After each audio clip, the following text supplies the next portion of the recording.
আসসালামু আলাইকুম। মানবতা বিরোধী অপরাধের দায়ে একদিকে আমাদের আন্তর্জাতিক অপরাধ ট্রাইব্যুনালে শেখ হাসিনা সহ আওয়ামী লীগের শীর্ষ নেতাদের বিরুদ্ধে বা এর বাইরে আরও অনেকের বিরুদ্ধে মামলা দায়ের হয়েছে।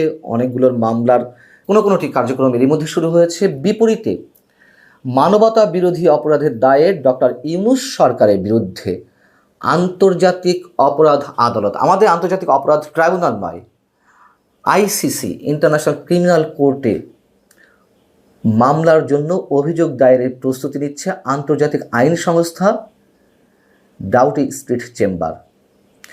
সুনির্দিষ্ট 4টি অভিযোগের ক্ষেত্রে তারা অভিযোগ দায়েরের প্রস্তুতি নিচ্ছে এবং সেই অভিযোগগুলো সম্পর্কে জানানোর আগে আমি একটু ডাউটি স্ট্রিট চেম্বার সম্পর্কে খানিকটা বলতে চাই। অনেকেই এই প্রতিষ্ঠান সম্পর্কে জানেন, যারা জানেন না তাদের উদ্দেশ্যে বলছি যে ডাউটি স্ট্রিট চেম্বার হচ্ছে ব্রিটেন ভিত্তিক একটি আন্তর্জাতিক আইনি সংস্থা যারা ফৌজদারি বিচার, পাবলিক আইন, অভিবাসন, কর্মসংস্থান, মানবাধিকার এবং নাগরিক স্বাধীনতা নিয়ে কাজ করে।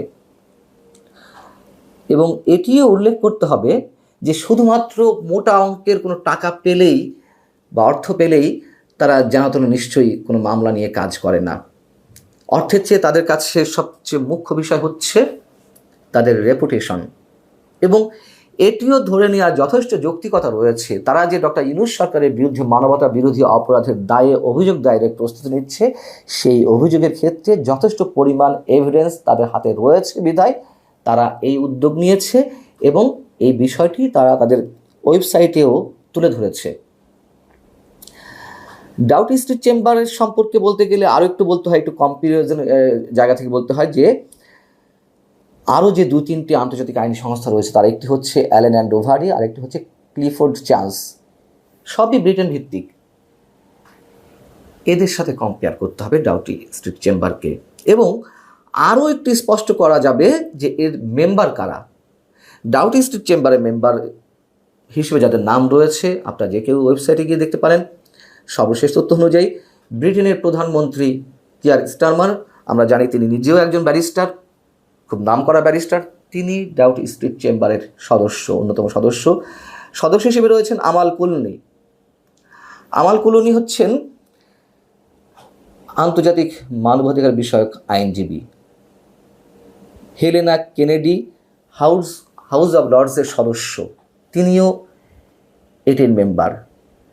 আর একজনের নাম না বললেই নয়। ডাউটি স্ট্রিট চেম্বারের ভারে কি বুঝতে গেলে অবশ্যই নামগুলো উচ্চারণ করতে হবে। আরেকজন যিনি রয়েছেন জেনিফার রবিনসন, যিনি বিশ্ববিখ্যাত যে তথ্যভিত্তিক প্রতিষ্ঠান সারা বিশ্বকে তাক লাগিয়ে দিয়েছিল উইকিলিক্স, এবং উইকিলিক্সের প্রতিষ্ঠাতা জুলিয়ান অ্যাসাঞ্জের পক্ষে দীর্ঘদিন আইনি লড়াই চালিয়ে আসছেন। এই হচ্ছে ডাউটি স্ট্রিট চেম্বার সম্পর্কে মোটামুটি সংক্ষেপে বলা। এখন ডাউটি স্ট্রিট চেম্বারের ওয়েবসাইটে যেটি বলা হচ্ছে যে ইন্টারন্যাশনাল ক্রিমিনাল কোর্ট, নেদারল্যান্ডের হেগে যেটি অবস্থিত, সেই আইসিসির সংবিধি বা রোম স্ট্যাটিউট এর যে 15 অনুচ্ছেদ তার অধীনেই তারা এই মামলা করার প্রস্তুতি নিয়েছে ডক্টর ইউনূস সরকারের বিরুদ্ধে। যেখানে যে 4টি সুনির্দিষ্ট অভিযোগ এখানে তুলে ধরা হয়েছে বা ধারা আমরা বলতে পারি, তার মধ্যে প্রথমটি হচ্ছে, এখানে বলা হচ্ছে, এখানে যা লেখা রয়েছে আমি হুবহু বলছি। 8 আগস্ট 2024 সালে ডক্টর ইউনূস বাংলাদেশের ক্ষমতা গ্রহণের পর থেকে সাংবাদিক, পুলিশ কর্মকর্তা, সংখ্যালঘু এবং প্রাক্তন সরকারি দল আওয়ামী লীগের সাথে যুক্ত ব্যক্তিদের বিরুদ্ধে বিনা উস্কানিতে অসংখ্য সহিংস আক্রমণের ঘটনা ঘটেছে। 2 হচ্ছে হত্যার অভিযোগে, মিথ্যা ফৌজদারি অভিযোগে নির্বিচারে কারাগারে আটক রাখা হয়েছে অনেককে, বিশেষ করে সাংবাদিকদের। 3 নম্বরে বলা হচ্ছে যে মব ভায়োলেন্স, নিয়ন্ত্রণহীন মব সহিংসতা, সেটি উল্লেখ করা হয়েছে। 4 নম্বরে ধর্মীয় সহিংসতার প্ররোচনা। এই অভিযোগগুলোর জন্য দোষীদের বিচারের আওতায় আনার জন্য বাংলাদেশে কোনো পদক্ষেপ নেওয়া হয়নি। যারা মব ভায়োলেন্স করছে, যারা ধর্মীয় সহিংসতা ছড়াচ্ছে, সে সম্পর্কে এখানে মন্তব্য করা হয়েছে। এবং এখানে যে মন্তব্যটি করা হয়েছে যে এইসব হামলার ব্যাপক প্রকৃতি ইঙ্গিত দেয় যে এগুলি সর্বোচ্চ স্তরে অর্থাৎ প্রশাসনের সর্বোচ্চ স্তরে পরিকল্পিত ছিল এবং আইসিসি ইন্টারন্যাশনাল ক্রিমিনাল কোর্ট সংবিধির একটি বিশেষ অনুচ্ছেদের অধীনে হত্যা, নিপীড়ন, কারাবাস বা বাক স্বাধীনতা কিংবা যে কোনো স্বাধীনতার গুরুতর বঞ্চনার মতো মানবতা বিরোধী অপরাধের সমতুল্য। এগুলো হুবহু তাদের ওয়েবসাইটে যে তথ্যগুলো তুলে ধরা হয়েছে, যেই শব্দগুলো এখানে ব্যবহার করা হয়েছে, আমি জাস্ট তার ইংরেজির বাংলাটি করলাম।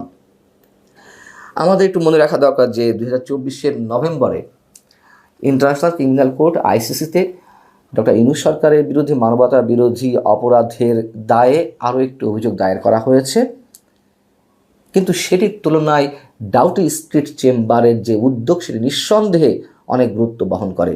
তার কারণ ওই মামলাটি করেছিলেন সিলেট সিটি কর্পোরেশনের সাবেক মেয়র আনোয়ারুজ্জামান চৌধুরী। কিন্তু এই মামলার সাথে ডাউটি স্ট্রিট চেম্বার যে মামলা করতে যাচ্ছে বা অভিযোগ দায়ের করতে যাচ্ছে সেটির মধ্যে আকাশ আর পাতাল পার্থক্য। এটি ব্যক্তি পর্যায় থেকে করা হয়েছিল, আর এটি একটি আন্তর্জাতিক আইনি সংস্থার পক্ষ থেকে করা হচ্ছে। এবং ওই মামলায় যেটি বলা হয়েছিল যে কোটা বিরোধী আন্দোলনের নামে অবৈধভাবে ক্ষমতা দখল করা ইউনূস সরকার গত 5 থেকে 8 আগস্ট পর্যন্ত বাংলাদেশের বিভিন্ন স্থানে আওয়ামী লীগ ও তার বিভিন্ন অঙ্গ সংগঠনের নেতাকর্মী, বাংলাদেশে বসবাসরত হিন্দু, বৌদ্ধ, খ্রিস্টান এবং পুলিশ বাহিনীর উপর নির্মম গণহত্যা ও মানবতা বিরোধী অপরাধের মতো আন্তর্জাতিক অপরাধ সংগঠিত করে। এ সময় হাজার হাজার মানুষকে হত্যা, ধর্ষণ, দেশ ত্যাগে বাধ্য করে এবং লাখ লাখ ঘরবাড়ি, সম্পদ ইত্যাদি বিনষ্ট করা হয়। অভিযোগে এগুলো উল্লেখ করা হয়েছিল, কিন্তু আগেই বলেছি ওটা ছিল ইন্ডিভিজুয়ালি ব্যক্তি পর্যায় থেকে অভিযোগ দায়ের করা। এবং আন্তর্জাতিক অপরাধ আদালত যেগুলো আমলে নেয়, আমাদের মনে রাখা দরকার, উল্লেখ করা দরকার, যথেষ্ট তথ্য প্রমাণ উপাত্ত না থাকলে তারা সেটি মামলা করার নির্দেশ দেয় না। ডাউটি স্ট্রিট চেম্বার যে উদ্যোগটি নিয়েছে, আমি আগেই বলেছি, তারা খুব ভালো করেই জানে যে কী পরিমাণ তথ্য উপাত্ত তাদের হাতে থাকা দরকার, এবং নিশ্চয়ই সেই তথ্য প্রমাণ তাদের হাতে রয়েছে বিধায় তারা সেভাবে এগোচ্ছে। এবং একটি বিষয়কে কেস স্টাডি ধরে তারা তাদের ওয়েবসাইটে উল্লেখ করেছে। যেমন সেখানে বলা হচ্ছে শাহিন আলম নামের একজন, তিনি যে বা তার যে অভিযোগ, তার ছোট ভাই ডক্টর ইউনূস ক্ষমতা গ্রহণের পর তার অনুসারীরা এই শাহিন আলমের ছোট ভাইকে হত্যা করে, তার আগে অপহরণ করে। মিস্টার আলম যেটি ডাউটি স্ট্রিট চেম্বারকে জানিয়েছে যে আমার ভাইকে একটি অর্থহীন আক্রমণে নির্মমভাবে হত্যা করা হয়েছে। সাম্প্রতিক মাসগুলোতে বাংলাদেশ আইন শূন্যতা অবস্থায় নেমে এসেছে, পরিচিত সন্ত্রাসীদের কারাগার থেকে মুক্তি দেওয়া হয়েছে এবং মৌলবাদী গোষ্ঠীর সদস্যদের ক্ষমতার আসনে বসানো হয়েছে। আমি আমার ভাইয়ের জন্য ন্যায় বিচার পেতে এবং দায়ীদের জবাবদিহি নিশ্চিত করতে দৃঢ় প্রতিজ্ঞ। আমার ব্যক্তিগত কোনো মতামত নেই। ডাউটি স্ট্রিট চেম্বার যা বলেছে সংক্ষেপে আমি সেগুলো তুলে ধরলাম। আমাদের অবস্থান কোথায় গিয়ে দাঁড়াচ্ছে শুধু আমরা সেটাই বলতে পারি। আল্লাহ হাফেজ, ভালো থাকুন সবাই।